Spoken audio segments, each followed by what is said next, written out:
పరిశుద్ధ గ్రంథమైన బైబిల్‌లోంచి ఈరోజు ఒక ప్రాముఖ్యమైనటువంటి అంశాన్ని మనం ధ్యానం చేయబోతున్నాం.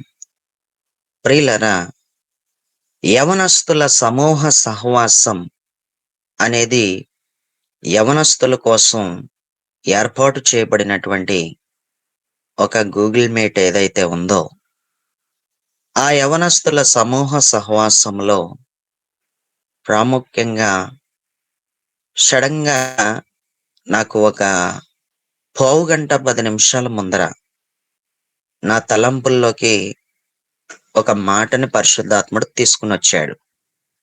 యవనస్తుల సమూహ సహవాసం అనేటువంటి టైటిల్ మనం ఇచ్చి, ఆ ప్రోగ్రామ్‌ని మనం ప్రారంభించాం. సమూహం అనేది దేవుడికి చాలా ఇంపార్టెంట్. దేవుడికి ఒక సమూహం కావాలి.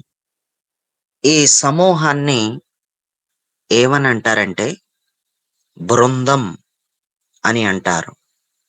ఈ సమూహమును ఇంగ్లీష్ రాదు కానీ ఒక టీమ్ అని కూడా అంటారు అని నేను అనుకుంటున్నాను.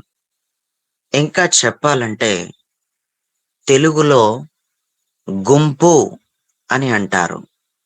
ఇంకా గట్టిగా చెప్పాలంటే క్లియర్‌గా ఒక జట్టు అని అంటారు. దేవుడికి ఒక జట్టు కావాలి. దేవుడికి ఒక టీమ్ కావాలి. దేవుడికి ఒక గుంపు కావాలి. దేవుని కొరకు నిలబడే గుంపు కావాలి. దేవుని కొరకు దేనికైనా సరే నేను సిద్ధమే. మరణమైన, జీవమైన, మేలైన, కీడైన నేను యేసు కోసమే బ్రతుకుతాను. నేను యేసు కోసమే జీవిస్తాను అని అనుకునే ఒక గుంపే కావాలి. దేవుడికి తప్పకుండా గుంపు కావాలి. దేవుడికి తప్పకుండా ఒక సమూహం కావాలి. దేవుడు కోరుకునే సమూహంలో అనేకమైన అద్భుతాలు జరిగిపోతా ఉన్నాయి. దేవుడు కోరుకునే సమూహంలో దేవుడు ఆ సమూహంలో తన కదలికలను ఎంతో గట్టిగానే ఉంచబోతున్నాడు. దేవుని యొక్క స్పర్శ దేవుడు కోరుకునే సమూహంలో ఉంటుంది. ఈరోజు ఈ పెందలకాడ ప్రార్థనలో ఉన్న ఈ చిన్న సమూహమును, ఈ చిన్న సమూహమును దేవుడు ఎంతగా బలపరిచి, ఎంతగా దీవించాడు.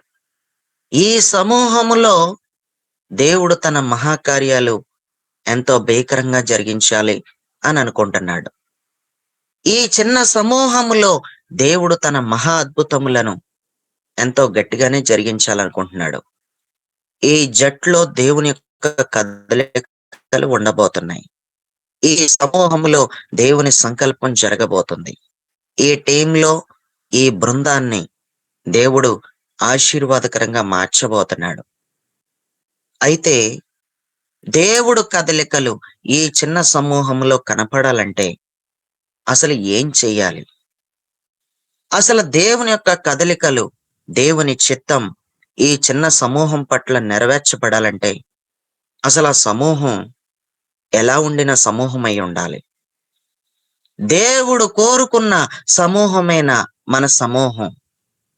ఒక సమూహముగా కూడుకుంటున్నటువంటి మనలో ప్రతి ఒక్కరి జీవితంలో దేవుడు కదలికలు కనపడుతున్నాయా? దేవుడు కదులుతున్నాడా? దేవుడి యొక్క చిత్తం మనకి బయలుపడుతుందా? ఈ చిన్న సమూహంలో బలపడుతున్న విధానం ఏదైనా ఉంటుందా?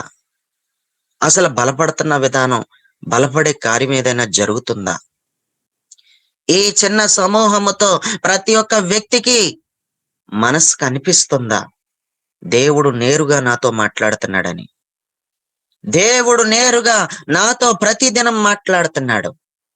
ఇది దేవుని ప్రణాళిక చొప్పున ఏర్పాటు చేయబడిన ఒక చిన్న సమూహం అని నీ మనసుకి ఏదైనా అర్థమైతే, దేవుడు ఈ సమూహములో కదులుతున్నాడని, దేవుడు ఈ చిన్న సమూహములో తన సంచారాన్ని జరిగిస్తున్నాడని మీకు నిజంగా అర్థమైతే తప్పకుండా ఈ సమూహంలోంచి దేవుడి ప్రభావం బయటికెళ్ళిపోకుండా, ఈ సమూహంలో ఉన్న దేవుని యొక్క అభిషేకం ఈ చిన్న సమూహం కోల్పోకుండా, మనలో ఉండవలసినవి ఏమిటో అవన్నీ కూడా చాలా జాగ్రత్తగా భద్రం చేసుకుంటే గనక, మన చిన్న సమూహం ఉండవలసిన విధంగా గనక ఆత్మీయంగా ఉంటే గనక, ఎప్పటికీ ఈ చిన్న సమూహంలో దేవుని యొక్క అభిషేకం కొలత లేకుండా ఉంటుంది. ఈ చిన్న సమూహంలో దేవుని యొక్క చిత్తం జరుగుతుంది. ఈ చిన్న జట్టుని దేవుడు మేలుకరంగా మారుస్తాడు. ఈ చిన్న బృందాన్ని దేవుడు దీవెనకరంగా మారుస్తాడు. ఈ చిన్న టీమ్‌ని దేవుడు ఆశ్చర్యపోయే టీమ్‌గా మార్చేస్తాడు. ప్రియులారా, దేవుడు పరిశుద్ధ గ్రంథమైన బైబిల్ చెప్తుంది. దేవుడు సమూహమునకు ముందర నుంచి దేవుడు వెనుకకు వెళుతున్నట్టు, దేవుడు సమూహం ముందర ముందర కదులుతూ వెనక్కి వెళుతున్నట్టు, దేవుడు కదలికలు ముందర నుంచి వెనక్కి, వెనక నుంచి ముందుకి ఉంటున్నట్టు మనకి వాక్యాధారం కనిపిస్తా ఉంది. ఒకసారి ఆ వాక్య భాగాన్ని గనక చదివితే, సరిగ్గా ఈ వర్తమానం రికార్డ్ అవుతుంది కాబట్టి, సరిగ్గా సిగ్నల్స్ ప్రాబ్లమ్ లేకుండా, నాకు సిగ్నల్స్ కరెక్ట్‌గా ఉన్నాయి, నేను గట్టిగా వాక్యం చదువుతాను అన్నవాళ్ళు తప్పులు చదవకుండా ఒకసారి వాక్య భాగం చదవండి. నిర్గమకాండం 14 అధ్యాయం 19 వచనం. నిర్గమకాండం 14 అధ్యాయం 19 వచనం. Praise the lord. అప్పుడు అప్పుడు ఇశ్రాయేలీయుల ఇశ్రాయేలీయుల ఎదుట హ్మ్. చదివేయమ్మా. సమూహ సాహసం ముందుగా నడిచిన దేవదూత వారెనక పోయి వారిని వెంబడించును. ఆ మేఘస్తంభము వారి ఎదుటి నుండి పోయి వారి వెనక నిలిచెను. చదువుకున్నటువంటి వాక్య భాగంలో అప్పుడు ఇశ్రాయేలీయుల ఎదుట సమూహమునకు ముందుగా నడిచిన దేవదూత అని రాసుంది. ఒక సమూహమునకు ముందుగా నడిచినటువంటి దేవదూత అంట. దేవదూత వారి వెనుకకు పోయిందంట మరల. ముందు నడిచిన దేవదూత ఎక్కడికి వెళ్ళిపోయిందంట? వెనుకకు పోయి వారిని వెంబడించిందంట. వెనుకకు పోయి ఇక వదిలేయలేదు. వెనకబడిపోలేదు దేవదూత. వారిని వెనకాల నుంచి కూడా వెంబడిస్తానే ఉందంట. ఇది ఎంత గొప్ప కృపో చూడండి. సమూహమునకు ముందు నుంచి బయలుదేరిన దేవదూత, ముందు నడిచిన దేవదూత వెనుకకి వెళ్ళిపోయి వెనక నుంచి కూడా వాళ్ళని వెంబడిస్తుందంట. వెనక నుంచి కూడా వాళ్ళని ఫాలో అవుతుంది. ప్రియులరా, అక్కడ మనం చదువుకుంటే గనక దేవదూత వారి వెనుకకు పోయి వారిని వెంబడించెను. ఆ మేఘ స్తంభము వారి ఎదుట నుండి పోయి వారి వెనుక నిలిచాను. ఇక్కడ మేఘస్తంభము వెనకాల ఉంటుంది. ఇక్కడ దేవదూత కూడా వెనకాల ఉంటుంది. దేవదూత నిశ్చయముగా ముందు నడుచుచు వెనక నుంచి కూడా వెంబడిస్తున్న విధానం కనపడుతుంది. ఒక మేఘస్తంభం, ఎదురుగా ఉన్న మేఘస్తంభం కూడా వెనుకకు వెళ్ళిపోయినట్టు కనపడుతుంది. దేవుడు మన ఎదుటే కాదు, మన ముందరే కాదు, దేవుడు మన వెనుక కూడా ఉండబోతున్నాడు. దేవుడు మన ఎదుట నుండి, మన ముందర నుండి, మన వెనుకకు కదలబోతున్నాడు. దేవుడు కదిలితే కనుక ఇలాగే కదులుతాడు. దేవుడు కదలికలు ఎలాగుంటాయంటే, ముందే కనపడటం కాదు దేవుడు కదలికలు.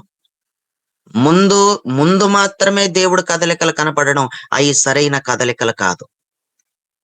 దేవుడు కదలికలు వెనకాలే కనపడడం సరైన కదలికలు కాదయి. ఇంకా దేవుడు కదలికలు పరిపూర్ణం అవ్వలేదని అర్థం. ఒకవైపే కదలికలు కనపడితే. దేవుడు కదలికలు, దేవుడి సంచారం, దేవుని దూత ముందుండి వెనకకు వెళ్ళకపోయినా, వెనకుండి ముందు కనపడకపోయినా, అది సంపూర్ణంగా దేవుడి కదలికలను మనం చూడలేనట్టే. అది సంపూర్ణంగా దేవుని యొక్క కదలికలలో మనం పాలు పంపులు పుచ్చుకోలేనట్టే. ప్రియులరా, బైబిల్ చాలా క్లియర్ గా చెప్తుంది ఈ వాక్య భాగంలో, ఇజ్రాయేలీల ఎదుట నుండి దేవదూత వెనక్కెళ్ళింది. అదే విధంగా మేఘం కూడా వాళ్ళ ఎదుట నుండి వెనకకు వెళ్ళింది. అంటే దేవుడికి ఇంత ముందు ముందు నుంచి వెనకకు వెళ్ళవలసిన పని ఏంటి? దేవుడు ఈ సమూహమునకు ముందు నుంచి వెనక్కి వెళ్ళవలసిన పని ఏంటి? ఆ మేఘం ప్రాముఖ్యంగా దేవుని యొక్క మేఘం, దేవుడు దేవదూతల పరిచర్య మనలో ప్రతి ఒక్కరికి ఉండాలి. దేవుడు మేఘము ఉండాలి, దేవుడు దూత ఉండాలి. బాగా గుర్తుపెట్టుకోవాలి. మన అందరి జీవితంలో దేవుడు కదలికలు మన ఎదుట నుండి మన వెనుకకుండాలి. దేవుని యొక్క దేవదూత కదలికలు కూడా మన ఎదుట నుండి మన వెనుక కనపడాలి. దేవుడు కదలికలలో సంపూర్ణత మనం చూడాలి. నిజంగా దేవుడు కదలికలలో సమృద్ధి కదలికలు మనం చూడాలి. దేవుని యొక్క కార్యమును సంపూర్ణంగా చూడాలి. ప్రియులరా, మనందరి జీవితంలో మన వెనుకాల బయలుదేరుతున్నటువంటి శత్రువులు ఎవరైతే ఉన్నారో, మన శత్రువుల విషయంలో వాళ్ళ గొడవ, మన వెనుక నుండి బయలుదేరుతున్న మన శత్రువుల గొడవ దేవుడు వాళ్ళంతా చూడటానికి మన ఎదుట నుండి మన వెనుకకు వెళ్ళబోతున్నాడు. మన ఎదుట నుండి మన వెనుకకు దేవుడు కదలికలు వెళ్ళబోతున్నాయి. పరిశుద్ధ గ్రంథమైన బైబిల్లో ఐగుప్తీయులు ఇజ్రాయేలీల్ని నిశ్చయంగా నాశనం చేయడానికి రాబోతుంటుండగా, వాళ్ళ బయలుదేరి వెనకాల నుంచి బయలుదేరుతుంటుండగా, ముందున్న దేవుడు వాళ్ళ వెనక్కి వెళ్ళిపోయాడు. ముందున్న దేవుడు వాళ్ళ వెనక్కి వెళ్ళిపోయి, ఈ గొడవంతా నేను చూసుకుంటాను, ఇంకా ఈ శత్రువులందరినీ ముంచేసే శక్తి నాకుంది, నేను ముందే ఉంటే పని అవదు, నేను వెనుకకు కూడా వెళ్ళాలి, ముందున్న నేను వెనుక కూడా ఉన్నానని నిరూపించుకుంటాను. ఎందుకంటే ఈ బృందాన్ని, ఈ జట్టును, ఏకంగా ఈ గుంపుని నేను కాపాడాలనుకుంటున్నాను. ఈ గుంపు పక్షంగా నేను ఉండాలనుకుంటున్నాను. ఈ సమూహం యొక్క పక్షంగా నేను నిలబడాలనుకుంటున్నాను. నేను నా దూత కూడా నా దూత కూడా పని చేయబోతున్నాం. దేవుడు అంతటోడు పని చేసేస్తున్నాడు. దేవుడు అంతటోడు పని చేయడమే కాకుండా దూత కూడా దిగింది. దూత కూడా పనిలోకి దిగింది. దూత కూడా రంగంలోకి దిగింది. దూత కూడా వెంబడించడం మొదలు పెడుతుంది. ఇటు దేవుడి సన్నిధి మనకెంత తోడుగా ఉంటదంటే, నిజంగా మన శత్రువులతో నిజంగా దేవుడే యుద్ధం చేయబోతున్నాడు. మన శత్రువులను ఆయన ముంచి వేయబోతున్నాడు. వాళ్ళని కనబడకుండా చేసేబోతున్నాడు. నీ జీవితంలో నీకు విరోధంగా లేస్తున్న శత్రువులను ఆయన ముంచేసే సామర్థ్యం కలిగిన వాడు.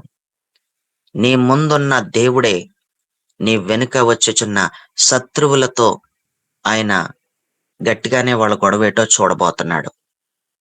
అయితే దేవుడు నీ శత్రువుల అంతు చూడాలంటే మొదట దేవుడు నీ ముందున్నాడా లేదా అనేది చాలా ఇంపార్టెంట్. అసలు దేవుడు మొదట నీ ముందు నడుస్తున్నాడా లేదా? దేవుడు నీ వెనక నిన్ను వెంబడిస్తున్న విషయం అది తర్వాత విషయం. దేవుడు అసలు నీ ముందుకొచ్చాడా? దేవుడు నీ ముందర నడిచాడా? దేవుడు ఎంతవరకు నీ ముందర నడిచిన కదలికలు కనీసం నీ ముందర దేవుడు నడుస్తున్నట్టు నీకు అర్థమైందా? ఒకవేళ దేవుడు నా ముందర నడుస్తున్నాడు, నా ముందర దేవుడు నడవకపోవడం ఏంటి?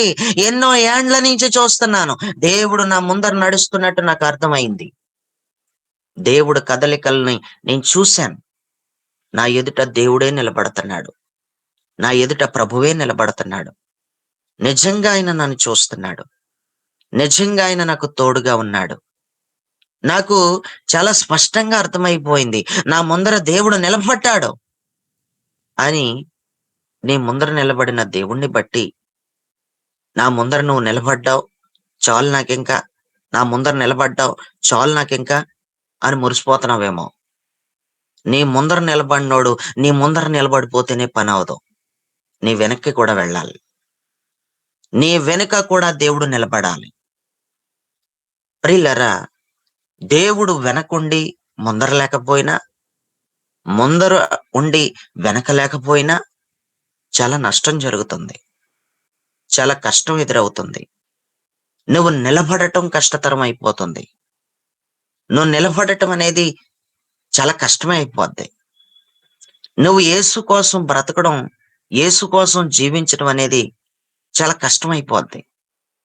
యేసు కోసం చాలా సింపుల్‌గా, చాలా చక్కగా, అద్భుతంగా నువ్వు బ్రతకాలంటే, యేసు కోసం దేవుడు కోరుకున్నట్టుగా నువ్వు జీవించాలంటే, మరింతగా దేవుడికి దగ్గరైపోవాలంటే, మరింతగా నీ ప్రయాణం ముందుకి కొనసాగాలంటే, నీ ముందరే కాదు దేవుడు, నీ వెనుక కూడా ఉండాలి.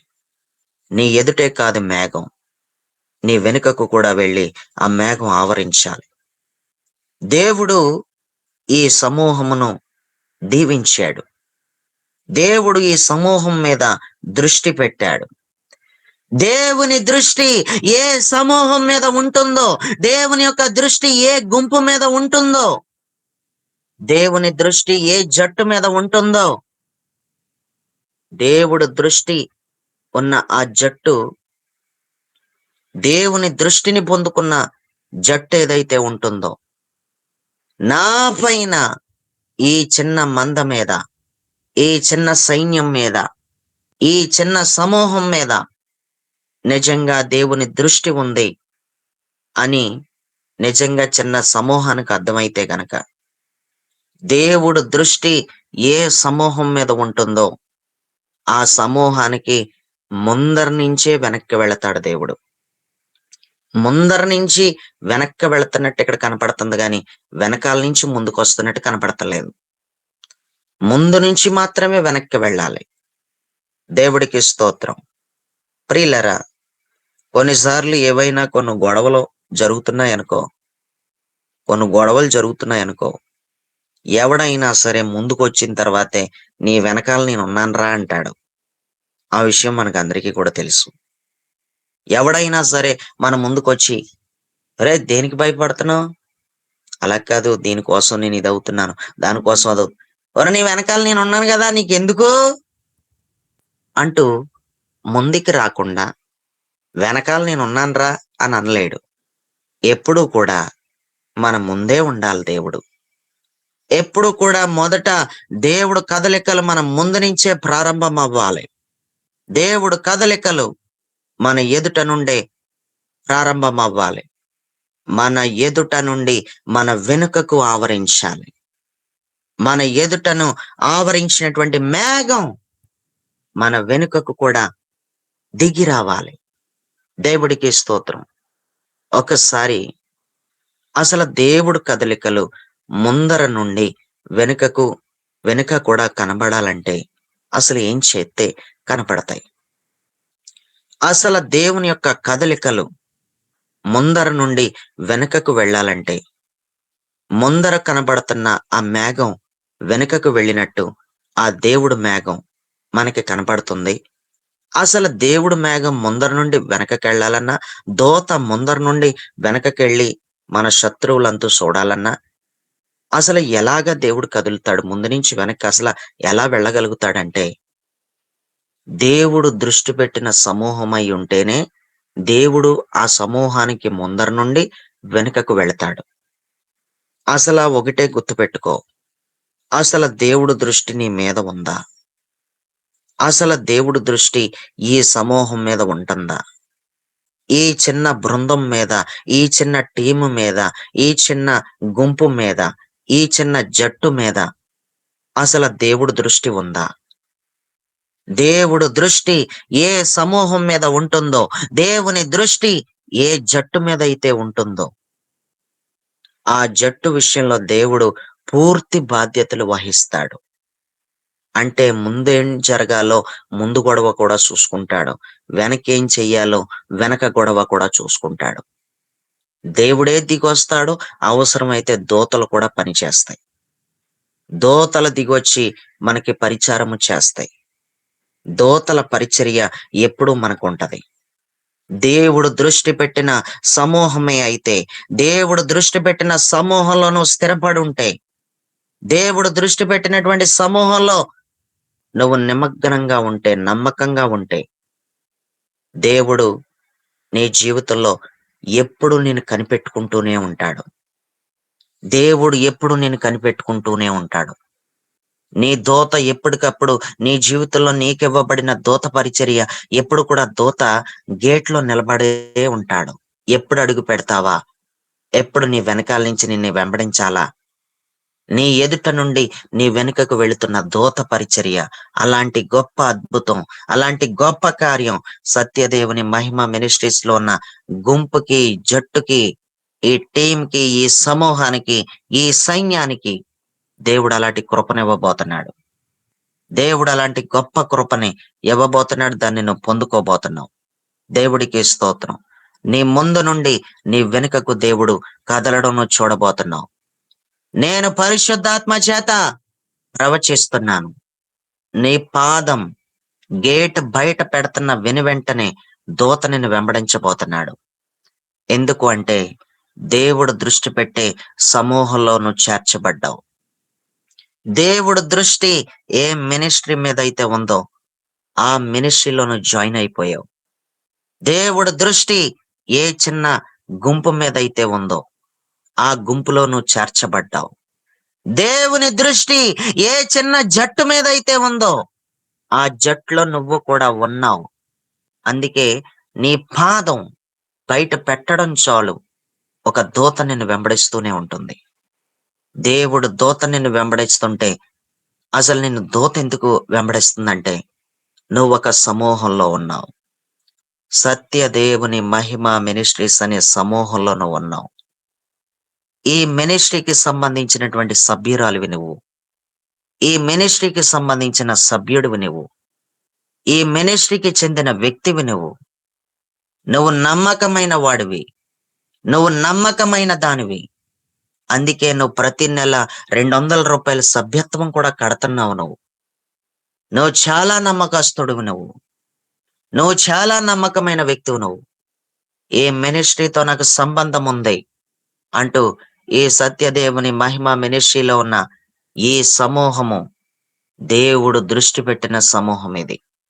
దేవుడే దృష్టి పెట్టేశాడు. ఈ సమూహాన్ని దేవుడు దీవించాడు.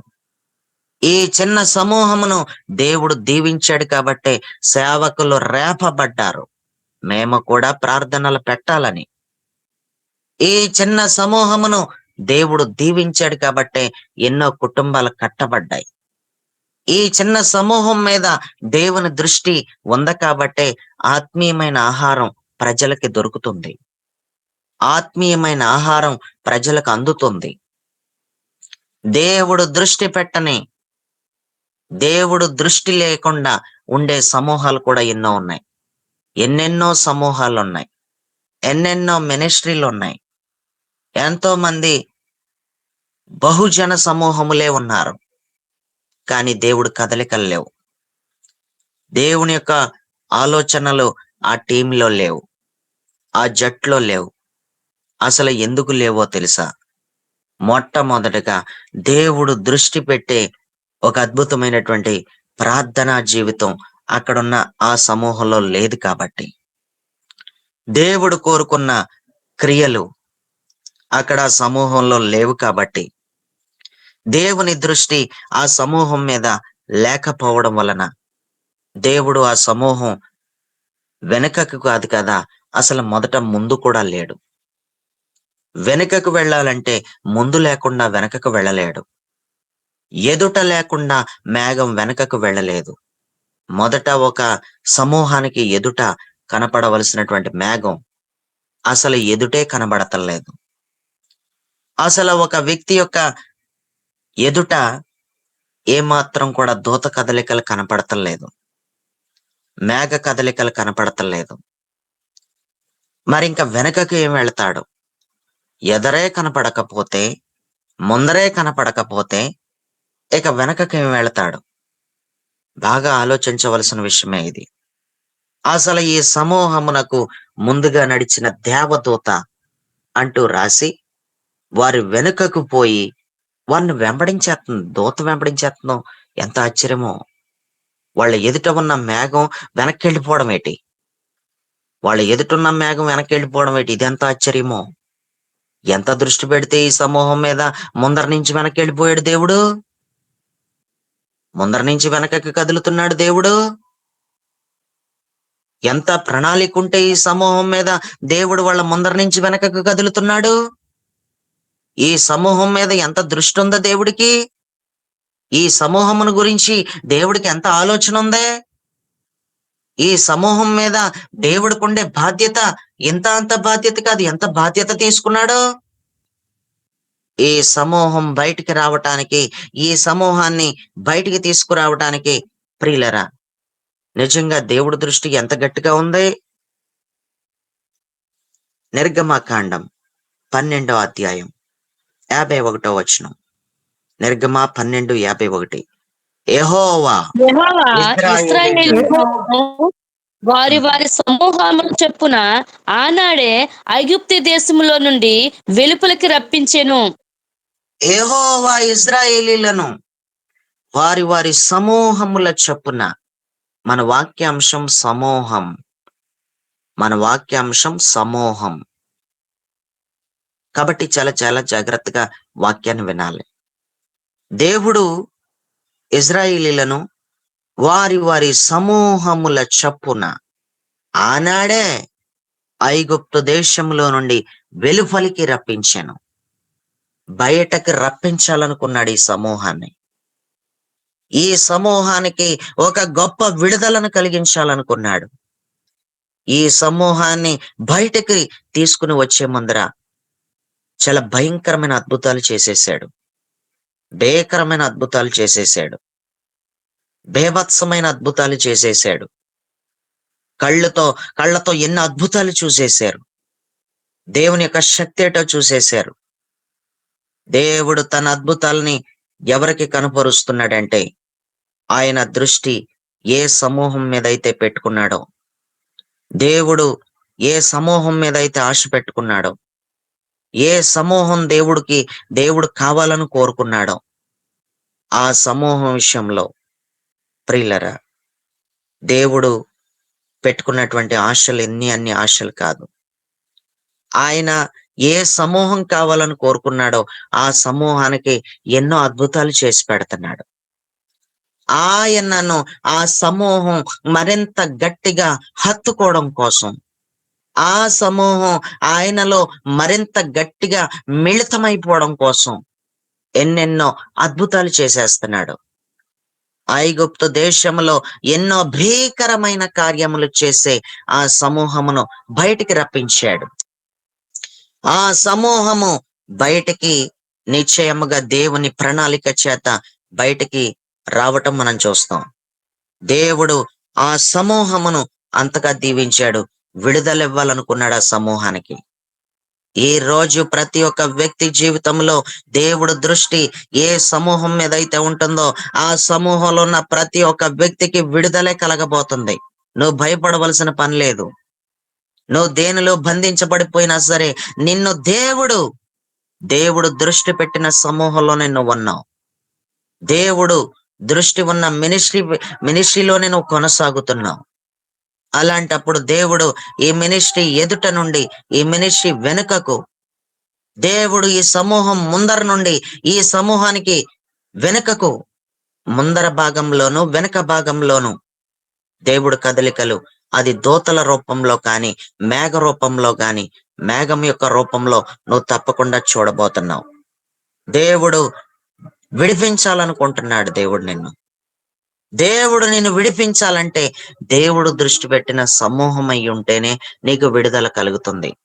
దేవుడు దృష్టి పెట్టిన సమూహంలోకి నువ్వు వెళ్ళినా నీకు ఎలాంటి విడుదల కలగదు. దేవుడు దృష్టి లేని సంఘాలు ఎన్నో ఉన్నాయి. దేవుడు సంకల్పంలో లేని దైవజనులు ఎందరో ఉన్నారు. దేవుడి చిత్తంలో లేని సంఘాలు మామూలు సంఘాలు కాదు. చాలా బీభత్సంగానే సంఘాలున్నాయి. దేవుని యొక్క సంకల్పం లేకుండా, దేవుని యొక్క చిత్తంలో లేని సంఘాలు, చాలా విపరీతమైన సంఘాలు, జన సమూహాలు చాలా మంది ఉన్నారు. కానీ ప్రియులరా, దేవుడి కదలికలు ఏమాత్రం కూడా కనపడట్లేదు. ఆ సమూహాలలో నిశ్చయంగా ఎలాంటి విడుదల పొందుకునే కార్యం చాలా మంది జీవితంలో జరగడం లేదు. పైకి అందరూ కూడా బాగానే ఉన్నారు కానీ లోపల నుంచి దేవుడి కార్యాలు ఎన్నో మినిస్ట్రీస్ లో జరగడం లేదు. ఎన్నో చర్చెస్ లో జరగడం లేదు. దేవుని సంకల్పంలో లేని సంఘాలు ఎన్నో ఉన్నాయి. యేసు ప్రభు మాత్రం లేడు ఆ సంఘాల్లో.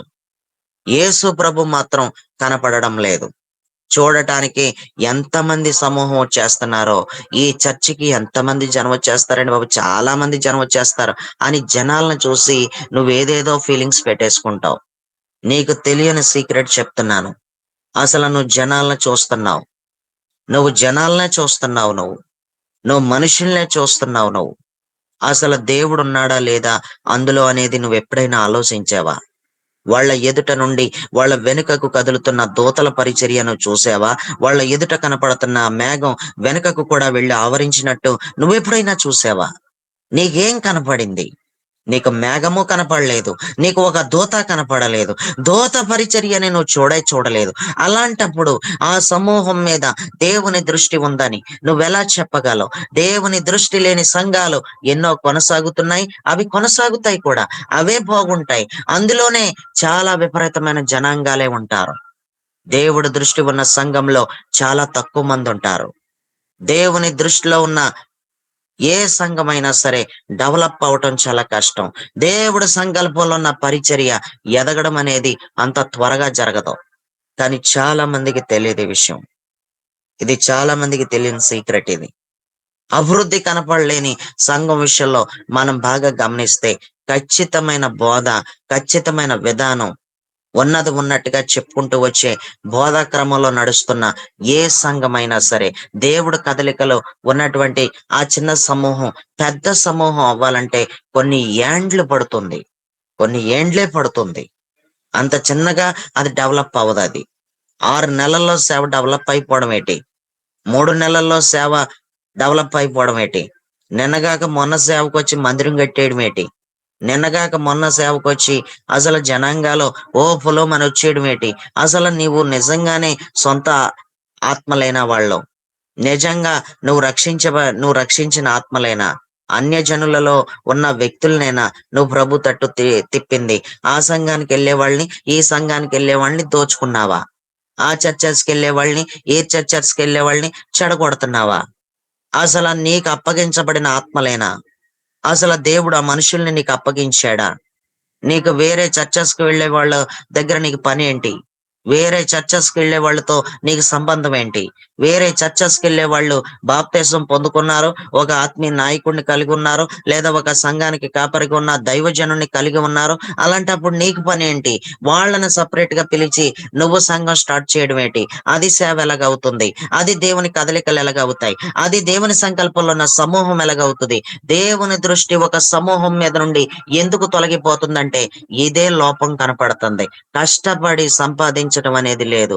నిర్దోషమైన మనస్తత్వంతో, నిష్కళంకమైన హృదయముతో ప్రియులారా సేవ చేసే విధానాలు చాలా తక్కువ కనపడుతున్నాయి. నీకు చేతనైతే వేరే సంఘాలకి చెందిన వ్యక్తులను నువ్వు దేవుడు ముఖం చూసి కట్టగలిగితే, దేవుడు ముఖం చూసి ఆత్మీయంగా పెంచగలిగితే, నువ్వు పెంచడం వరకు మాత్రమే. వాళ్ళని లాక్కునే హక్కు నీకు లేదు. వాళ్ళు ఎక్కడ ఉండాలో, ఎక్కడ సెట్ అవుతారో దేవుడు వాళ్ళని అక్కడే సెట్ చేశాడు. ఏం మాత్రం కూడా నువ్వు నాకు చెందిన దానివా, నువ్వు నాకు చెందిన వాడివా, నువ్వు నా మందిరానికి ఏమైనా వస్తున్నావా, నువ్వు నా సంఘానికి ఏమైనా వస్తున్నావా, ఆదివారం కనపడితే నా ఎదుట ఏమైనా కనపడుతున్నావా, నీకు నేను వాక్యం ఎందుకు చెప్పాలి, నేను నిన్నెందుకు బలపరచాలి, నీతో నేను ఫోన్ మాట్లాడి నిన్నెందుకు ధైర్యపరచాలి నేను అని ఎప్పుడు కూడా అనుకోకూడదు. నీకు చేతనైతే యేసు ప్రభు ముఖం చూసి వేరే సంఘానికి చెందిన వ్యక్తినైనా సరే నువ్వు కట్టుకుంటూ రాగలిగితే, నీ వలన ఏదైనా పని జరగాలని దేవుడి సంకల్పం అయితే నువ్వు ఆ పని చేస్తే నీకు దీవెన.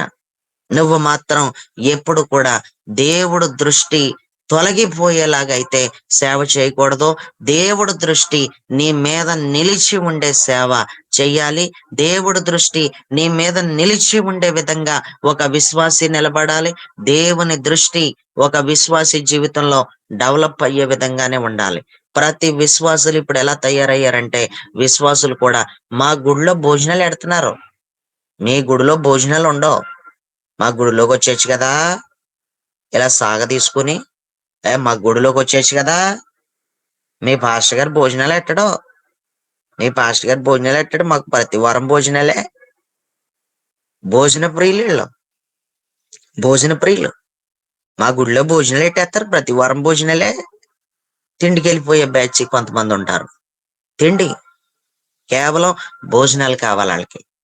భోజనాలు పెట్టే చర్చిలు వెతుక్కుంటారు, భోజనాలు పెట్టే నాయకులు కావాలి, భోజనాలు పెట్టే పాస్టర్ గారులు కావాలి. ప్రియులరా, ఆత్మీయమైన ఆహారం పెట్టేవాళ్ళు వద్దు. ఆత్మీయమైన భోజనం ఎక్కడ దొరుకుతుందో గట్టిగా అక్కడ కట్టబడాలని లేదు. ఆత్మీయమైన భోజనం, ఆత్మ సంబంధమైన ఆహారం ఏ గుంపులో ఉంటే దొరుకుతుందో, ఏ సమూహంలో ఉంటే దొరుకుతుందో అదొద్దు. చాలా మంది విశ్వాసులు దేవుడు దృష్టి వాళ్ళ మీద ఉంటుండగా ఆ విశ్వాసులు దేవుడి దృష్టిని తొలగించుకుంటున్నారు. దేవుడి దృష్టి లేకుండా చేతులారా చేసేసుకుంటున్నారు. ఎందుకో తెలుసా? నీకు అవసరమైతే వేరే చర్చికి వెళ్తుందో, పెడతాడో పెట్టడో ఆ సంఘానికి చెందిన పాస్టర్ గారికి చెందిన విశ్వాసి వెళుతుంది. మొదటి నుంచి ఉంది ఈవిడిని కష్టపడి, ఈవిడింటికి మాటికి తిరిగి, ఈవిడ దేవుడంటే ఏటో తెలియని ఈవిడికి సువార్త ప్రకటించి, ఈవిడింటికి వచ్చి ఈవిడిని అనేక విధాలుగా పెంచి, ఈవిడికి బాప్తీసం ఇచ్చి ఈవిడిని కన్నాడు. ఈవిడిని కంటే నువ్వెవరు ఆవిడని చెడగొట్టడానికి?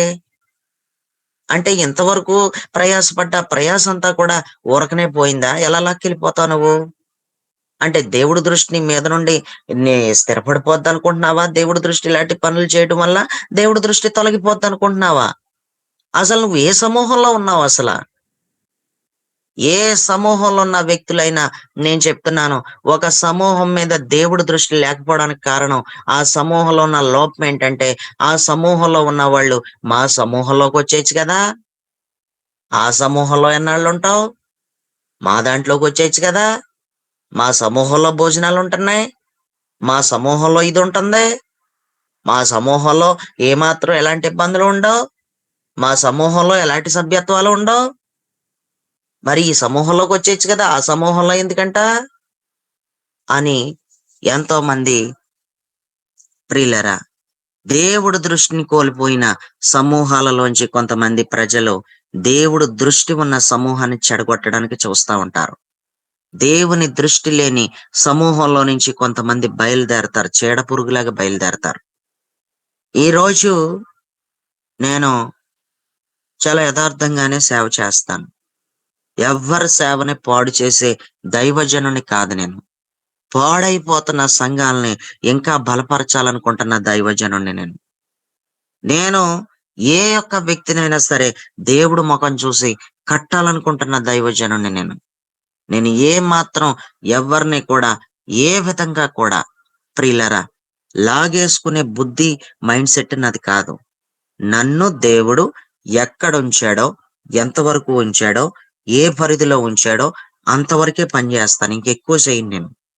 నేను నిన్న కూడా కాడి కోసం చెప్తూ ఏమన్నానంటే, ఎద్దు ఎడం వైపున ఉండవలసిన ఎద్దు ఎడం వైపునే ఉంటది, కుడివైపు ఉండవలసిన ఎద్దు కుడివైపునే ఉంటది. నువ్వెంత తోలు ఎడం వైపు నుండే ఎద్దు కుడివైపుకి వెళ్ళమంటే వెళ్ళదు. అది ఆ ఎడం వైపు ఉండే స్థానంలోనే ఉంటది. అది ఎద్దు ద్వారా మనకు ఒక పాఠం నేర్చుకున్నాం మనం. ఎద్దు ద్వారా ఒక పాఠం నేర్చుకున్నాం, ఎద్దుల ద్వారా ఒక పాఠం నేర్చుకున్నాం. ఎక్కడ ఉండాలో, ఎంతవరకు ఉండాలో నేను అంతవరకే ఉంటున్నాను. నేను ఎవరినైనా బలపరచడమే దేవుడు నాకు ఇచ్చిన వరం. ఏంటంటే, దేవుడు నాకు ఇచ్చినటువంటి తలాంత్ ఏంటంటే, అనేక మందిని నిశ్చయముగా వాళ్ళ చర్చెస్ లో దొరకలేని సబ్జెక్ట్ ఏదైనా ఉంటే వాళ్ళకి బోధించి, వాళ్ళకి చెప్పి, వాళ్ళని అలా సంఘం వైపుకి తిప్పేసి, అలా యేసు ప్రభు వైపుకి మలిచేయడమే దేవుడు నాకు ఇచ్చిన వరం. దేవుడు నాకు అదే ఇచ్చాడు. ఆ వరము నాకు ఇచ్చాడు కాబట్టే ఎప్పుడు కూడా నేనేం చెప్తానంటే, మీ సంఘ కాపరి జరుగుతున్నటువంటి ప్రోగ్రామ్స్‌లో మీరు ఎప్పుడొస్తారని ఎదురు చూస్తా ఉంటాడు. మీరెప్పుడొస్తారని మీకోసం కనిపెట్టుకుంటూ ఉంటాడు. దయచేసి మీ సంఘాలకి మీరెళ్ళిపోండి. మీ దైవజనుడు మీరు ఫోను చేసిన వెంటనే నేను వెంటనే ఉన్నానని పరిగెత్తుకొనొచ్చే మీ దైవజనుడు ఆయనే. ఎక్కడి నుంచో నేను రాలేను. నాకు మీరు ఆన్‌లైన్ వరకే పరిమితం. కాబట్టి ఇది కూడా దేవుడిచ్చాడు మీకు. అదెంత ప్రాముఖ్యమో ఆన్‌లైన్‌లో పాలుపంపులు పొందటం మీ ఇళ్లల్లో నుంచి ఇది కూడా అంతే ప్రాముఖ్యం అని ఎప్పుడూ చెప్పాను నేను. ఒక సేవకుల్ని పాడు చేసే మైండ్ సెట్టు కాదు. ఒకరిని పాడు చేసే వ్యక్తిత్వం కాదు. ఏదో దోచేసుకునే మైండ్ సెట్ అసలే కాదు. ప్రియులారా! ఏదో దోచేసుకునే మైండ్ సెట్ అసలే కాదు. నేను ఏమీ లేకపోయినా ఉన్నట్టుగానే ఉంటాను. నాకిప్పుడు చాలా ఆర్థికంగా ఇబ్బందులున్నాయి. నాకు చాలా ఆర్థికంగా ఇబ్బందులున్నాయి.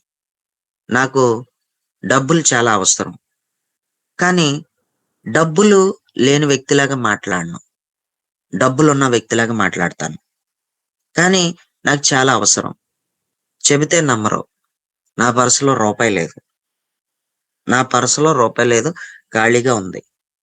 కానీ నా పర్సులో ఏదో డబ్బులున్నట్టు మాట్లాడతాను. ఏమీ లేకపోయినా ఉన్నట్టు మాట్లాడతాను. నేను నువ్వేదో ఇస్తావని నిన్ను కట్టడం లేదు నేను. నేనేదైనా సభ్యత్వం పెట్టానంటే నువ్వు లోతుగా ఆలోచించు. నీకు బాధ్యత ఉంటలేదని నేనక్కడ బాధపడతాను. నీకొక బాధ్యత ఉండాలి. ఈ మినిస్ట్రీతో నీకు సంబంధం ఉందని ఇది కూడా నీకు దేవుడిచ్చిందే. నిన్నేం అడగలేదు. నీ మెడ మీద ఏదో మోయలేని బరువు నేనేమి పెట్టేలేదు. అది కూడా నీకిష్టమైతే అన్నాను. నువ్వు కట్టలేకపోతే ఇది అడుగుతున్నాడు కదా అని మానేయొద్దని కూడా అన్నాను. అన్ని రకాలుగా కూడా అర్థం చేసుకునే కదా చెప్పాను నీకు. దీంట్లో బలవంతమేముంది? కడితే దీవించబడతావన్నాను. నీకో సంబంధం ఉందని నేననుకుంటానన్నాను. నా దృష్టి కూడా నీ మీదుంటది అని నేనన్నాను. నేనేమన్నాను? నేనేమైనా తప్పన్నానా? నీకేమన్నా అభ్యంతరకరంగా మాట్లాడానా? ఏమైనా నేను పిండి ఏమైనా లాగేసుకుంటున్నానా? అసలు నువ్వు ఏ సంఘానికి చెందిన వ్యక్తివి? అసలు నువ్వెవరికి సంబంధించిన వ్యక్తివి? అసలు నువ్వు లోపలికి ఎలాగొచ్చావు? అసలు నువ్వెందుకొచ్చావు? అసలు దేనికొచ్చావు? ఎవరి ద్వారా వచ్చావు? అసలు వచ్చి ఎందుకుండిపోయావు? అంటే ఇది దేవుని యొక్క సంకల్పం. ఇది దేవుని యొక్క ప్లాన్ ఇది. ఈ సమూహమును దేవుడు దృష్టి పెట్టిన సమూహంలోకి నువ్వు చేర్చబడ్డావు. దేవుడు దృష్టి పెట్టిన గుంపులోకి నువ్వొచ్చావు. దేవుడు దృష్టి పెట్టిన జట్టులోకి నువ్వొచ్చావు. ఈ జట్టులో నువ్వు కూడా జాయిన్ అయిపోయావు. దేవుని యొక్క చిత్త ప్రకారం దేవుడు దృష్టి ఈ యొక్క జట్టు మీద ఎందుకుంటుందో తెలుసా? దీనిని నడిపిస్తున్నటువంటి నేను ఒక సంఘాన్ని పాడు చేయలేదు కానీ, ఒక సంఘాన్ని కట్టే ప్రయత్నమే చేశాను. ఒక సంఘంలో ఉన్న వ్యక్తిని నిలబెట్టే ప్రయత్నమే చేశాను. నీకు ఫోన్లు చేస్తే నాకేమొత్తది? కానీ యేసు ప్రభు మొఖం చూసి నీకు ఫోన్ చేసి నిన్ను లేపి కూర్చోబెట్టే ప్రయత్నం చేశాను నేను. నువ్వు నా దగ్గరికి ఏమైనా వత్తావా? అందరికి సేవకుల్లాగా నేను ఆలోచిస్తే నేను నీకు ఫోన్ చేయక్కర్లేదు. నాకు అవసరం ఏంటి అని అంటారు ఎవరైనా. నాలాంటోడు దొరకడం నీ అదృష్టం అంటాను నేను. నన్ను కోల్పోయావంటే అది నీకే నష్టం అంటాను. నాలాంటి వ్యక్తిని కోల్పోయావంటే అది నీకే నష్టం. నాకేమి నష్టం కాదు. కానీ నన్ను కోల్పోయిన తర్వాత నీకు వెంటనే తెలియకపోవచ్చు. ఒక మంచి వ్యక్తిని కోల్పోయాను. ఒక మంచి దైవజనుడిని కోల్పోయాను. నిద్రమత్తురాలినయిపోయాను. ఈరోజు భక్తేటో తెలియట్లేదు. ఆత్మీయ జీవితంలో ఇలగిలగ అయిపోయాను. నన్ను లేపి కూర్చోబెట్టినప్పుడే నేను నిజంగా ఒక ఆత్మీయత ఉండేది కొంచెమన్నా. ఇప్పుడు ఉన్న ఆత్మీయత కూడా ఊడిపోయిందని నువ్వు తర్వాత చాలా బాధపడతావు. నేను చెప్తున్నాను. నువ్వు చాలా బాధపడతావు. దేవుడు దృష్టి పెట్టిన సమూహాన్ని కోల్పోయానని బాధపడతావు. దేవుడు దృష్టి ఉంది ఈ సమూహం మీద. ఎందుకుందనుకుంటున్నావు? ఈ సమూహంలో చెడగొట్టేది ఏదీ లేదు. ఒక సంఘాన్ని పాడు చేసేది ఏదీ లేదు. ఒక వ్యక్తిని దేవుడికి విరుద్ధంగా, వాక్యానికి విరుద్ధంగా అవతల మీ దైవజనుడి మీద బురద జల్లినట్టు మాట్లాడే బుద్ధేది ఇందులో లేదు. నీ దైవజనుడిని వెంబడించనే చెప్తుంది ఈ పరిచర్య. ఈ పరిచర్య, ఈ సమూహం అంతా కూడా వాక్యానుసారంగా దేవుడి భయంతో, దేవుడు చూస్తున్నాడన్న విధానంతో నువ్వు పాడైపోకూడదు.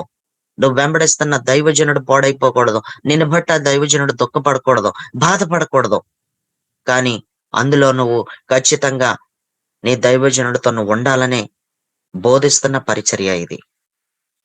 ఈ పరిచర్య మీద దేవుడి దృష్టి ఉండకపోతే దెయ్యం దృష్టి ఉంటదా? ఈ సమూహంలో చేర్చబడిన నీకు విడుదల ఎందుకివ్వడో? నీకు దేవుడు విడుదల ఇస్తాడు. ఎందుకంటే ఈ సమూహం దేవుడు ప్రణాళికలో ఉంది, దేవుని యొక్క సంకల్పంలో ఉంది. ఈ యొక్క సమూహం మీద దేవుని కన్నులున్నాయి కాబట్టి నీకు విడుదల కలగబోతుంది. నువ్వు నిజమైన విశ్వాసివే అయితే, నిజమైన ఈ సత్యదేవుని మహిమ మినిస్ట్రీ సమూహంలో నువ్వు నిలబడిన సభ్యురాలు అయితే, ఏ సంఘానికి చెందిన విశ్వాసిని పాడు చేయకు. మా గుడిలో భోజనాలు ఎడుతున్నారని లాక్కోకు. భోజనాల కోసం పాడు చేయకాలని. నీ మీద ఉన్న దేవుడి దృష్టిని తొలగించుకోకు. ఒక ఒక మాట మాత్రం చెప్పు. ఈ మాట చెప్పడం వాక్యానుసారం. ఏంటి ఆ మాట అంటే, నీకు సరైన బోధ లేకపోతే చర్చ్ మార్చే. నీకు సరైన నాయకుడు లేకపోతే వద్దు. సరిగ్గా వాక్యంలో నిజంగా అపోస్తుల బోధే బోధించే వ్యక్తేనా? అసలు స్వస్థతలకి విరోధంగా మాట్లాడుతున్నాడా? ప్రవచనాలు లేవు అంటూ ప్రవచనాలకి విరోధంగా మాట్లాడుతున్నాడా? పరిశుద్ధాత్మే లేదు అంటూ పరిశుద్ధాత్మకి విరోధంగా మాట్లాడుతున్నాడా? అసలు విరోధంగా మాట్లాడుతూ వాక్యానికి విరుద్ధంగా మాట్లాడుతున్న బోధ నీకెందుకమ్మా? పరిశుద్ధమైన బోధ, సత్యమైన బోధ బోధించే బోధలోకి వచ్చేసి అని బోధలో పొరపాట్లుంటే నువ్వు చెప్పాలేమో తప్ప, బోధలో పొరపాట్లుంటే నువ్వు చెప్పాలి. బోధలో లోపం ఉంటే చెప్పాలి తప్ప, ఆ చర్చికి వెళ్ళకమ్మా, ఎందుకు నీ భక్తి జీవితం దెబ్బతింటదని అలా చెప్పాలి తప్ప, నువ్వు భోజనాల కోసం ఏ విశ్వాసిని చెడగొట్టకూడదు. నా చర్చి ఏసీ చర్చి నాది. కింద అడుగు పెడితే టైల్స్ ఉంటాయి మాకు కూలింగ్ వాటర్ దొరుకుతుంది. మా చర్చిలో కింద కూర్చునే పరిస్థితులు ఉండవు. మాకు సోఫాలు వేస్తారు అని నువ్వు కూర్చునే సోఫాల కోసం ఒక చర్చికి వెళ్ళే వ్యక్తిని చెడగొట్టద్దు. సోఫాల కోసం, తిండి కోసం, నీళ్లు కోసం కాదు. ఎక్కడ పడితే అక్కడే ఫ్యాన్లు ఉంటాయి. ఎక్కడ కూర్చుంటే అక్కడే ఫ్యాన్ గాలి వేసేస్తుంది మాకు. ఈ ఎండ ఏంటనుకుంటున్నావు? ఎంత భయంకరంగా కాసేపోతున్నాయి ఎండలో. మీ చర్చిలో ఏముంటావు? అసలు గాలి ఆడదమ్మా, అసలు గాలి ఉండదు. ఒక ఫ్యాన్ కూడా పెట్టడం, చెమటలు గక్కేయాలి. అదే మా మందిరంలోకి వచ్చి ఏసీ ఏమనుకుంటున్నావో అని ఇలాంటి మాటలతో ఒక సంఘానికి వెళ్తున్న వ్యక్తిని చెడగొట్టకూడదు. దేవుడి దృష్టిని మీదున్న దృష్టిని చెడగొట్టదు. నువ్వు పాడు చేసుకోకు. నీకేమైనా పని చేయాలనుకుంటే నువ్వేం చేయాలో తెలుసా? నీకేమైనా దేవుడు పని చేయాలనుకుంటే క్రొత్త ఆత్మలని రోజు రోజు ఏదోడు చెప్పి నువ్వు మందిరానికి నడిపించుకుంటూ వెళ్ళు. అది అది చెయ్యి. అలా చేస్తాం మంచిది నీకు. ఎంతో మంది విశ్వాసుల్ని, నా చేతుల మీదుగా బాప్తిస్మం ఇచ్చిన విశ్వాసుల్ని ఎంతో దైవజనులు లాగేసుకున్నారు. ఎంతో మంది లాగేసుకుంటే కొంచెం కూడా బాధపడలేదు నేను. ఎవరి గొర్రె నా దగ్గర లేదండి. నా గొర్రెలే కొంతమంది దగ్గర ఉన్నాయి. నా గొర్రెలతో సేవ చేసుకుని ఈ రోజు మ్యూట్ లో పెట్టాలి. తంబి మ్యూట్ లో పెట్టు, వీడియో ఆఫ్ చేయి. Praise the lord. నా గొర్రెలే ఇంకా అవతల వాళ్ళు ప్రియులరా, నా గొర్రెలతో నిలబడినోళ్ళు ఉన్నారు. దేవుడు నాకు అప్పగించిన గొర్రెల్ని ఒకళ్ళకి ఇచ్చి పునాది వేసి కొన్ని ప్రాంతాల్లో అడుగు పెడితే సేవ జరుగుతుంది. కొన్ని ప్రాంతాల్లో అడుగు పెట్టి వచ్చాను నేను. కొన్ని ప్రాంతాల్లో అడుగు పెట్టి అక్కడ కొంచెం నేను సేవ చేసి వచ్చిన తర్వాత అది మహా డెవలప్ అయిపోయినాయి. ఇప్పుడు దేవుడు ఈ పాదం ఎక్కడ పెడితే అక్కడ అలాంటి కార్యం చేసేసాడు. దేవుడు అలాంటి అద్భుతం చేసేసాడు. నిజంగా నన్ను కోల్పోయినోళ్ళు ఈ రోజు ఎంతో బాధపడుతూ నా చేతుల మీదుగా బాప్తిసం పొందిన వాళ్లే, నన్ను ఎంతో దెబ్బేసిన వ్యక్తులే నా కుటుంబంలోనే చాలా మంది ఉన్నారు. నా కుటుంబంలోనే చాలా మంది ఉన్నారు. కానీ నేనేం బాధపడలేదు. బాధపడతా కూర్చుంటే సేవ చేయలేను. ఆ నిమిషం మాత్రం, ఆ గంట మాత్రం బాధపడితే బాధపడొచ్చేమో కానీ, నేను ఎక్కడికక్కడ దులుపుకొని లేచిపోయానంతే.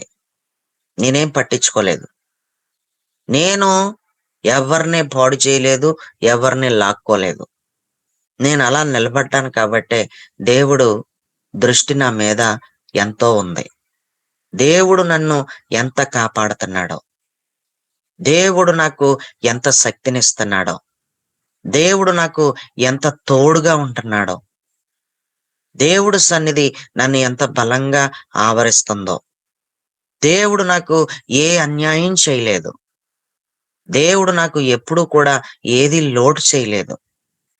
దేవుడు నా జీవితంలోకి అనుమతించిన శ్రమను బట్టి కూడా నన్ను చెక్కాడే కానీ, నన్ను సరిచేసాడేమో కానీ, నా జీవితంలో నాకు మరింత దగ్గరగా నేను దేవుడికి అవ్వడం కోసం శ్రమని నాకు దగ్గర చేశాడేమో కానీ, దేవుడు ఎప్పుడూ నాకు ఇబ్బందికరమైన పరిస్థితి ఎప్పుడూ తీసుకురాలేదు. సేవను విడిచిపెట్టి వెళ్ళిపోదాం అనుకుంటున్న పరిస్థితుల్లో దేవుడు నాకు ఎంతగానో తోడుగా ఉండి, "నువ్వు నిలబడాలంతే" అని చెప్పాడు. గత 2 రోజుల క్రితం కూడా నాతో, "నువ్వు నిలబడాలి సేవలో" అని దేవుడు నాతో చెప్పాడు.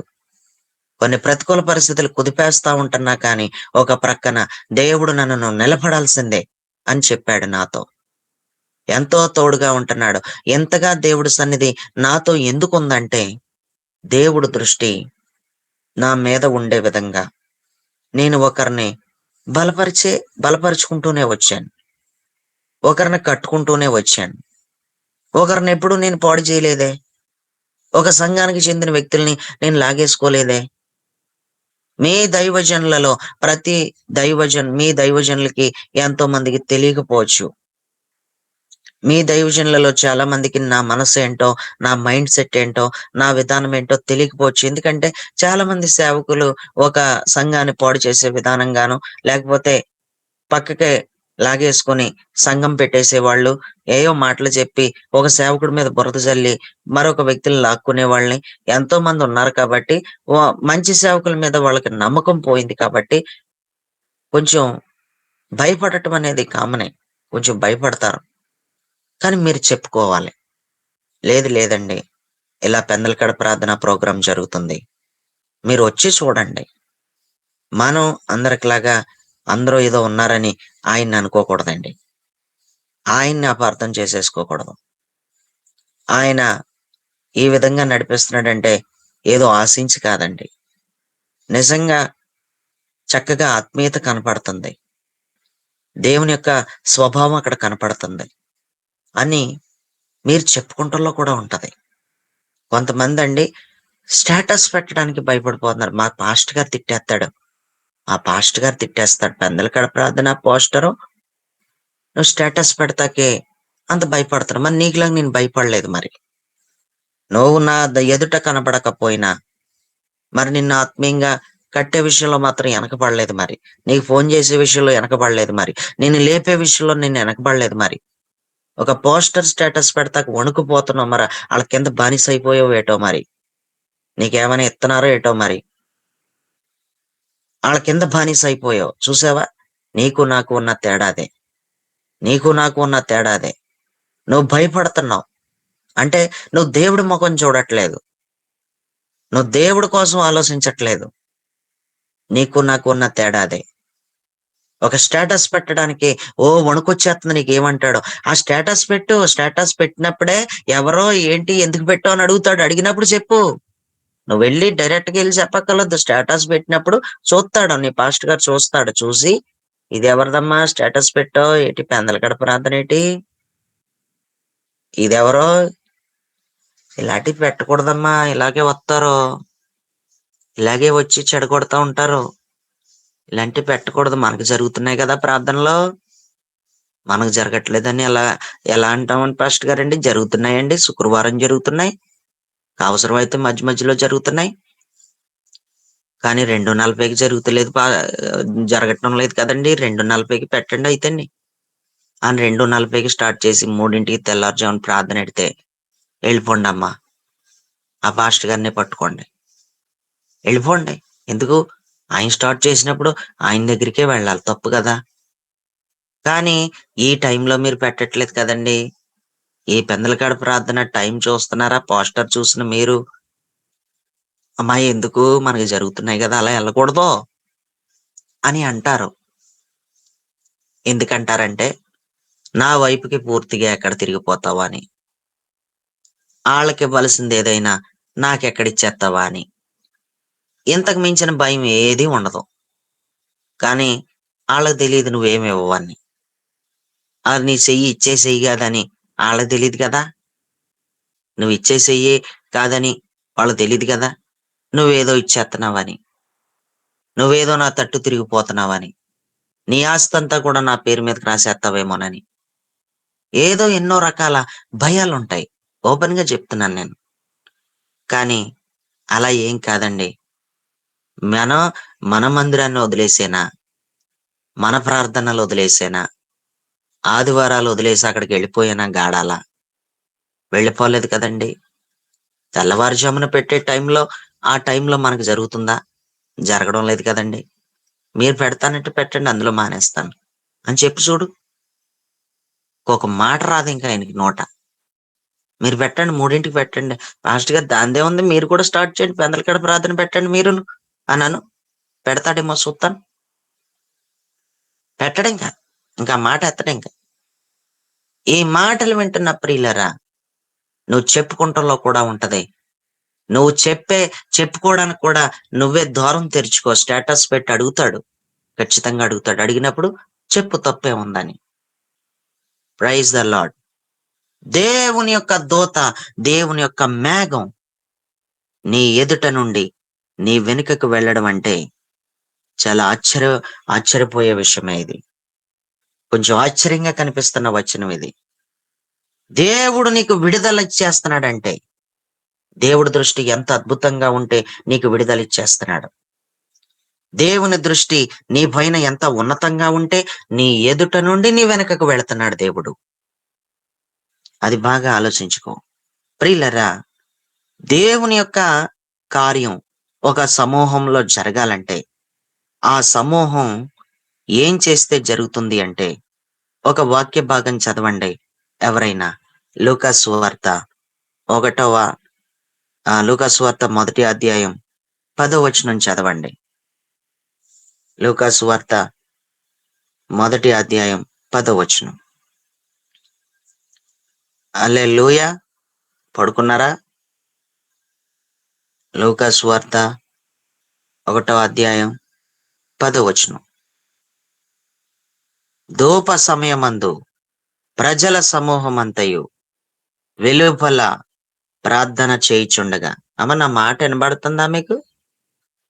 అమ్మ ఎవరైనా చెప్పండి, వినిపిస్తుంది నా మాట పాస్టర్ గారు. వినిపిస్తుందండి, వినిపిస్తుందండి మాస్టర్ గారు. వినిపిస్తుందండి. Praise the Lord. సరే సరే ఊరుకోండి, ఇంకా మ్యూట్ లో పెట్టండి. ఒకళ్ళు వచ్చి చెప్తే సరిపోద్ది. లూకా సువార్త 1:10లో ధూప సమయమందు ప్రజల సమూహమంతయు వెలుపల ప్రార్థన చేయుచుండగా. ప్రార్థన చేయుచున్న సమూహమై ఉండాలి. మన సమూహం మీద దేవుడు దృష్టి ఉండాలంటే ప్రార్థన చేసే సమూహమై ఉండాలి. ప్రార్థన చేసే ఏ సమూహానికైనా దేవుడి యొక్క కార్యం జరుగుతుంది. ప్రార్థన చేసే ఏ సమూహంలోనైనా దేవుడు ఆ యొక్క ఎదుట నుండి వెనుకకు కదిలే కదలికలు కనపడతాయి. ఏ సమూహానికి దేవుడు కదలికలు కనపడతాయో తెలుసా? ప్రార్థన చేసే సమూహమై ఉండాలి. ప్రార్థనలో నిలిచి ఉండే సమూహమై ఉండాలి. ప్రార్థనలో చాలా గట్టిగా నిలబడిపోవాలి. అలాంటి సమూహమును దేవుడు గొప్ప సమూహముగా మార్చేస్తాడు. గొప్ప సమూహంగా దేవుడే మార్చేస్తేనండి, అసూయ పడిపోతారంట మన సమూహాన్ని చూసి. ఇప్పటికే ఎంతో మందికి అసూయ వచ్చేసింది మన పరిచర్యలు చూసి. దేవుడు ఆశీర్వదిస్తే అలాగే అసూయ వచ్చేస్తది. దేవుడు ఒక సమూహాన్ని దీవించాడు అనుకోండి, అలాగే అసూయ వచ్చేస్తది. ఆదికాండ గ్రంథం 26వ అధ్యాయం 14 చదువుతున్నాను. అతనికి గొర్రెల ఆస్తియు గొడ్ల ఆస్తియు దాసులు గొప్ప సమూహమును కలిగినందున ఫిలిష్తీయులు అతని యందు అసూయపడిరి. దేవుడు గొప్ప సమూహమును కలిగి ఉన్నందున దేవుడు గొప్ప సమూహంగా చేసేసాడంట. దేవుడికి స్తోత్రం. గొప్ప సమూహాన్ని కలిగి ఉన్నాడంటే ఇస్సాకు భక్తుడికి గొప్ప సమూహాన్ని దేవుడిచ్చేసాడంట. ఎంతమంది సమూహమో, మందలను చూసుకునేవాళ్ళు, వంటలు ఉండేవాళ్ళు, ఎంతమంది సమూహాన్ని ఇచ్చేసాడో. ఎంతమంది సమూహాన్ని చూసినప్పుడంట అక్కడంట ఫిలిస్తీయులకి కాలిపోయింది. అక్కడ ఫిలిస్తీయులకి అసూయ వచ్చేసింది. అక్కడ ఫిలిస్తీయులు అంటే దురాత్మలని అర్థం. ఫిలిస్తీయులకే వణుకొచ్చేస్తుంది. ఫిలిస్తీయులకే ఏమాత్రం కూడా వారవలేనితనం వచ్చేస్తుంది. దురాత్మలకే ప్రియులరా, దురాత్మలు కూడా అసూయ పడిపోతారు. మనందరం కూడా ప్రార్థన చేసేసే సమూహం అని. దురాత్మలకి బాధ వచ్చేస్తా ఉంటది. ఇస్సాకు భక్తుడు జీవితంలో శత్రువులైన ఫిలిస్తీయులు అతన్ని దేవుడు ఆశీర్వదించిన విధానం చూడగా జన సమూహమే ఉన్నారంట, గొప్ప సమూహమే ఉన్నారంట. దేవుడు గొప్ప సమూహంగా చేసేస్తే గనక అసూయ పడిపోతారండి, అసూయ వచ్చేస్తుందండి. దేవుడికి స్తోత్రం. బైబిల్ గ్రంథంలో దేవుడు దృష్టి ఒక సమూహం మీద ఉండాలంటే ఆ సమూహం విశ్వాసం కలిగిన సమూహమై ఉండాలి. విశ్వాసంతో నిలబడిపోయే సమూహమై ఉండాలి. హెబ్రీయులకు రాసిన పత్రిక 12వ అధ్యాయం 1వ వచనం, ఎంత గొప్ప సాక్షి సమూహము మేఘము వలె మనలను ఆవరించి ఉన్నందున అని రాస్తుంది. ఎంత ఎంత గొప్ప సాక్షి సమూహం అంటూ రాశాడు. ఎన్నెన్ని సాక్ష్యాలండి. దావీదు కోసం ఎంత గొప్ప సాక్ష్యం ఉందండి. హానోకు కోసం ఎంత గొప్ప సాక్ష్యం ఉందండి. నోవాహు కోసం ఎంత గొప్ప సాక్ష్యం ఉందండి. సాక్షి సమూహం ఇదంతా గొప్ప సాక్షి సమూహం. ఇది గొప్ప సాక్షి సమూహం లాగా మనందరం కూడా ఉండాలంటే ప్రియులరా, సాక్షులుగా మారిపోవాలంటే సమూహంలో విశ్వాసం ఉండాలి. గొప్ప సాక్షి సమూహంగా మారిపోవాలంటే దేవుడు దృష్టి పెడుతున్న సమూహంలో విశ్వాసం ఖచ్చితంగా ఉండాలి. విశ్వాసంతోనే పోరాడేయాలి, విశ్వాసంతోనే చెలరేగిపోవాలి, విశ్వాసంతోనే పరిగెత్తేయాలి, విశ్వాసంతోనే జయించేయాలి. గొప్ప సాక్షి సమూహంగా మారిపోవాలి.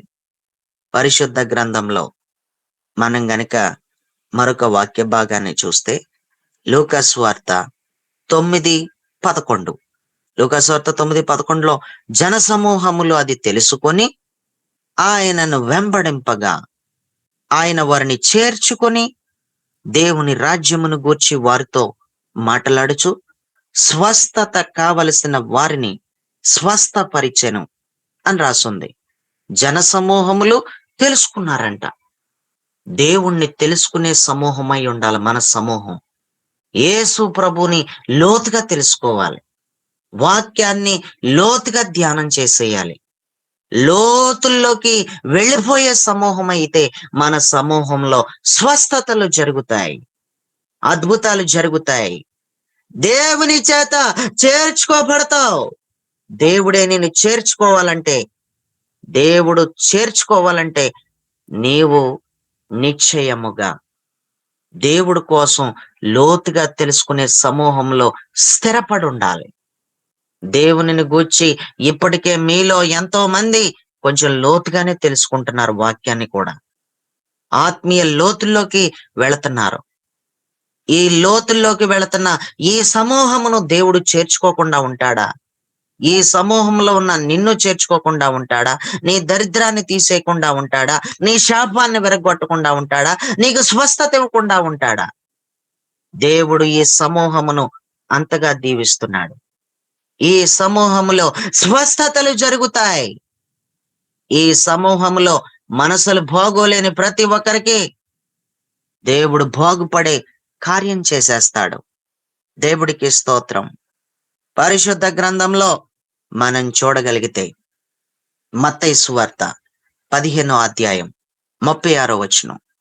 మత్తయి సువార్త 15:36లో ఆ 7 రొట్టెలను చేపలను పట్టుకొని కృతజ్ఞతాస్తుతులు చెల్లించి వాటిని విరిచి తన శిష్యులకిచ్చెను. శిష్యులు జనసమూహమునకు వడ్డించిరి అని రాశాడు.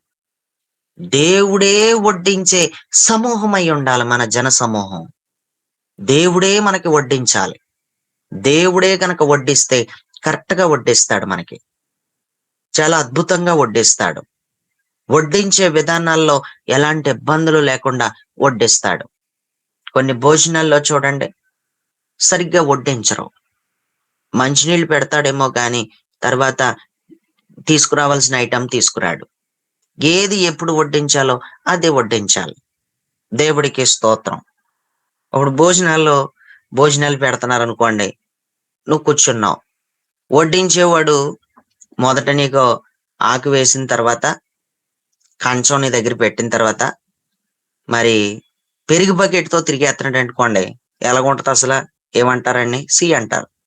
ఒరే, అప్పుడే పెరుగు బకెట్ తేకరా, అప్పుడే పెరుగు బకెట్ తేకో, వెళ్ళి బిర్యానీ వేసినట్టురా, బిర్యానీ బట్టరా అంటారు.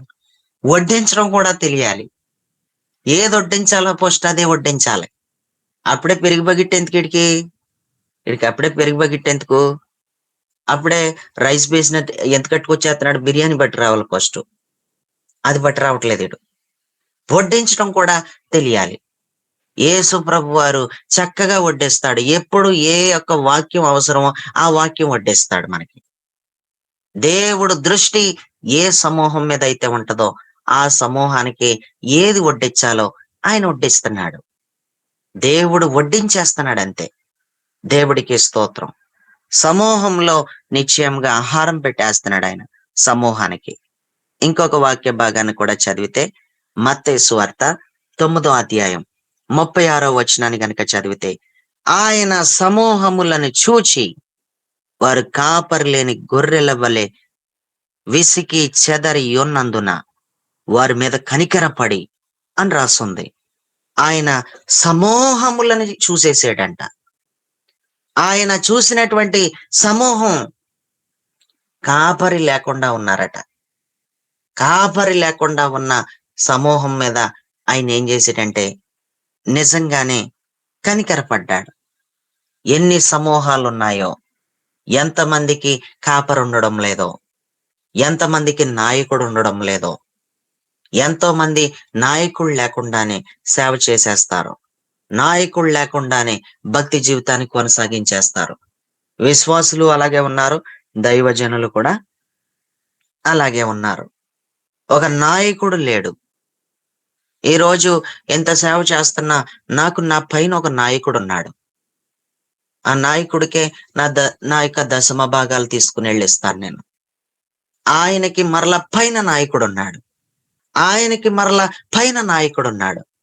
నాయకత్వం అనేది బైబిల్ ప్రకారం అది వాక్యానుసారమైన క్రమం. నాయకుడు తప్పకుండా అవసరం. నాయకుడు ఉండాలి.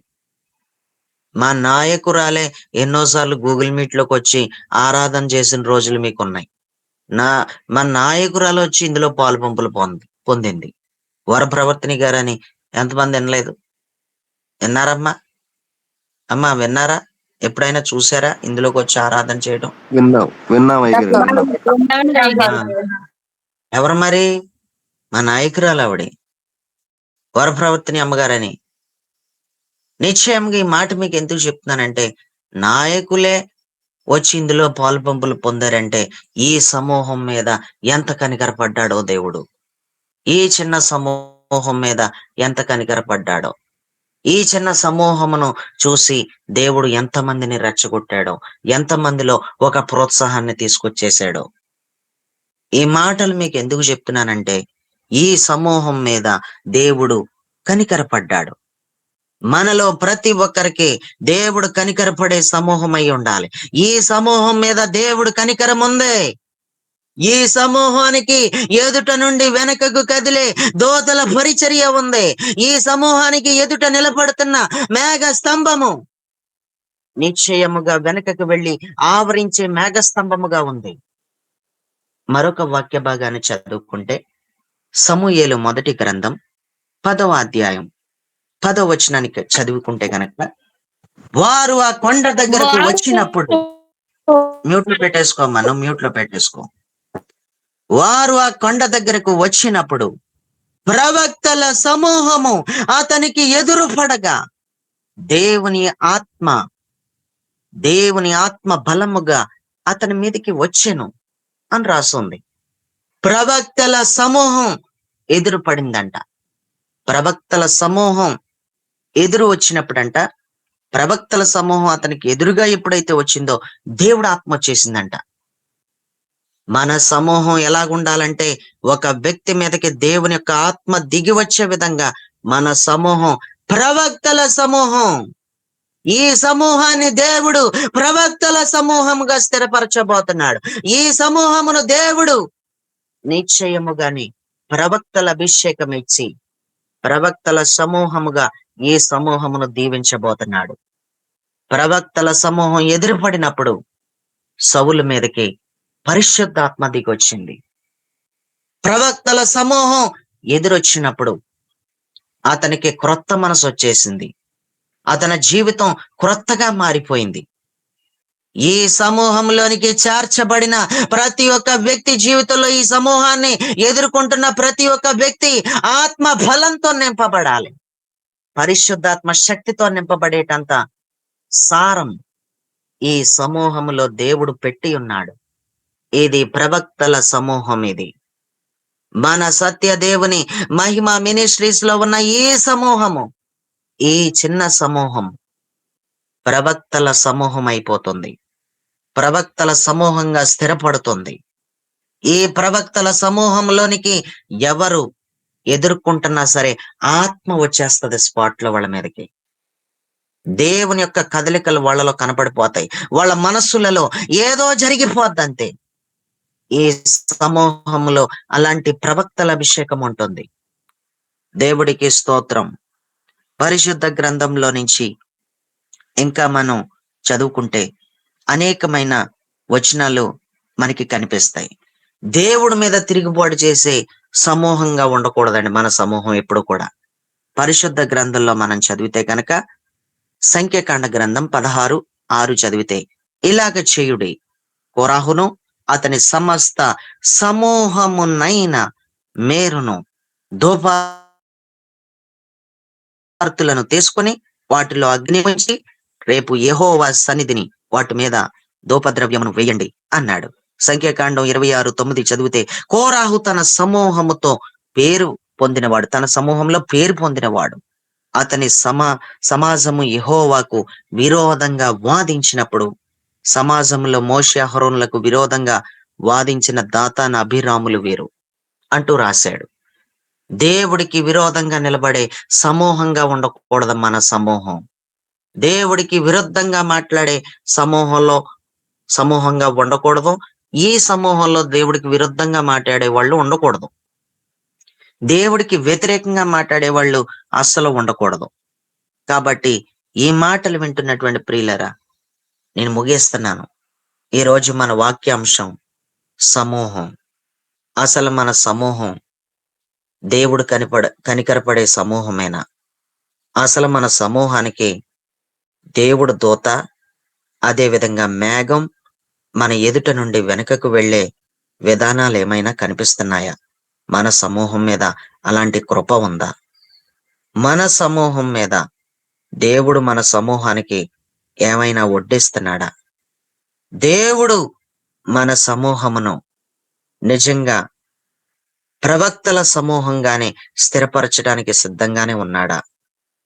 అసలు మన సమూహం ప్రవక్తల సమూహంగానే గనక స్థిరపడితే, ఎంతో మంది వ్యక్తులు, మనల్ని ఎదుర్కొంటున్న వ్యక్తులు, గూగుల్ మీట్ లోకి ఎంటర్ అవుతున్న ప్రతి ఒక్క వ్యక్తి మీదకి ఆత్మ దిగి రావాలంటే, పరిశుద్ధాత్మ శక్తి దిగి రావాలంటే, దేవుడు అలాగున ఈ సమూహమును దీవించబోతున్నాడు.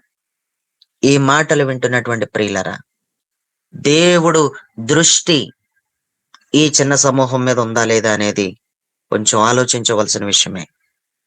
అది గుర్తుపెట్టుకో. అసలు ఈ సమూహం మీద దేవుడి దృష్టి లేకపోతే నువ్వు ఇక్కడ ఇందులోకి రావు. నువ్వు ఈ సమూహంలోనికి నువ్వు జాయిన్ అయ్యావంటే దేవుడు దృష్టి ఉంది. ఇందులోకి వచ్చి నువ్వు పాడైపోయింది ఏమీ లేదు. ఇందులోకి వచ్చి నువ్వు బాగుపడ్డావు. ఇందులోకి వచ్చి నువ్వు స్థిరపడ్డావు.